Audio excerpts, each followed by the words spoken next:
આણંદના બોરસદના લારસા દૂધ ઉત્પાદક સહકારી મંડળીની સાધારણ સભા તોફાની બની 20 લાખના કથિત કૌભાંડ મામલે બોરસદ એપીએમસીના ચેરમેન અને મંડળીના સભ્ય અશોક મહિડા સહિત 11 સભ્યોને સસ્પેન્ડ કરતો તેમજ તેઓનું બોનસ જપ્ત કરવાનો ઠરાવ સર્વાનુમતે કરવામાં આવતા ખળભળાટ મચ્યો છે।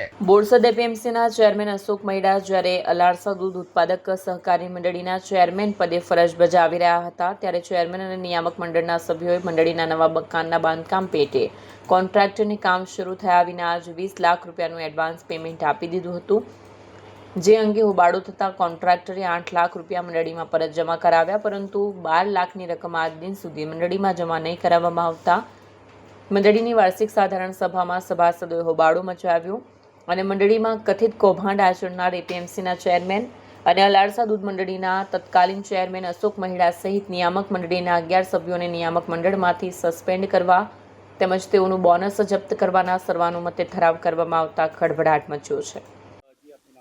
મારું નામ ચૌહાણ બાબુભાઈ મણિભાઈ, રહેવાસી અલારસા, ઠેકાણું પટેલ વગો।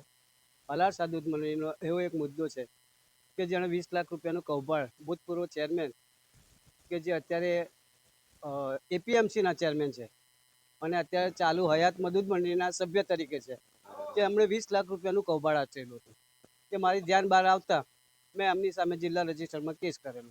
એનો કોઈ નિર્ણય નહીં આવતા નોમિની કોર્ટમાં ગયો, પણ એનો કોઈ નિર્ણય ના આવતા અમે અમારા દૂધ મંડળીની અંદર સાધારણ સભા દર વર્ષે ભરાય છે। દર વર્ષની સાધારણ સભામાં આ વખતે અમે પશુપાલકોએ નિર્ણય કરી અને 11 લોકોની જે એમની પેનલ હતી, જે વિજેતા બનેલા, એ પેનલને અમે આખી સસ્પેન્ડ કરી છે અને એ લોકોનો નફો અમે અટકાવી દીધો છે। ત્યારે અમારું એક પશુ દવાખાનું તોડી નાખ્યું છે અને એનો કાટમાળનો કોઈ હિસાબ નથી આપતા અમને।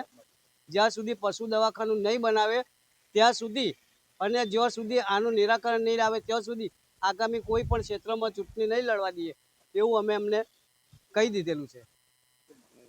અમારી એવી માગણી છે કે સમયસર અમારે એક વહીવટદાર નિમણૂક થઈ જાય અને 12 લાખ રૂપિયા અમને પરત આપે, પશુ દવાખાનું અમને બની આપે, એવી અમારી સભાસદોની માગણી છે।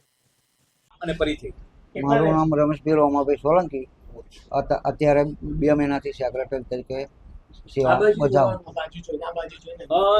જે ગઈકાલે દૂધ મંડળની સામાન્ય સભા મળી હતી, વાર્ષિક શું ઠરાવો કરવામાં આવ્યા? જે અમારી સાધારણ સભા મળી ગઈકાલે, એની અંદર નિયામક મંડળના 11 કમિટી સભ્યોને સસ્પેન્ડ કરવા તથા તેમનું બોનસ જપ્ત કરવાનો ઠરાવ સર્વાનુમતે મંજૂર કરવામાં આવ્યો છે।